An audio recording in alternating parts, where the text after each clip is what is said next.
Alright, this is the rebreathing anesthetic machine. So we're going to start down here at the O2 oxygen cylinder. They're compressed gas cylinders. They are green. They hold up to 2,200 psi. And when they're full, when the E-tanks are full, they hold 700 liters. And the H-tanks, these ones over here, hold up to 7,000 liters. So next, we're going to go to the yoke. This connects the O2 tanks to the rest of the anesthetic machine. It's these guys right here, and they have a pin index on the inside, and this lever turns on the oxygen. Okay, and then over here we have the pressure reducing valve. It takes the pressure from 2,200 psi to 45 to 50 psi. And then it's going to connect to this green O2 tubing. And the green O2 tubing just connects the pressure reducing valve over to the flow meter. The O2 flow meter reduces the PSI to 15 to 20 PSI. And it has this little ball on the inside, and then you can decide how much O2 your patient needs. And you just move this little lever. Next, we're gonna go to the precision vaporizers that are these two. This one's isoflurane and that one's sevoflurane. And so this is where the liquid anesthetic agent turns into vapor. That way it can reach your patient. And the ISO maintenance is usually 1.5% to 2.5%, and then the sevoflurane is 3.5% to 4.5%.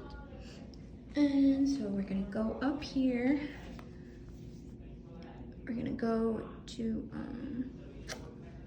the negative pressure relief valve. That is this guy up here.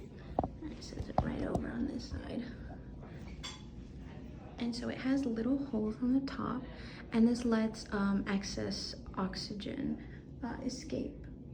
It's just like a little safety check. Okay, and then here we have the inhalation valve, and over the blue part of this tube is the inspiratory, and the clear part's the expiratory. But the inhalation valve does have a little flutter disc on the inside, and this only responds to when your patient is inhaling.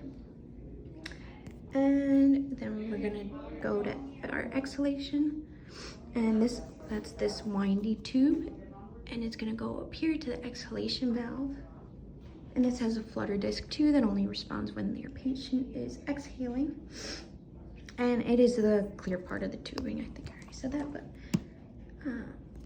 and then this is the pop-off valve, and this always needs to be open when your patient is hooked up.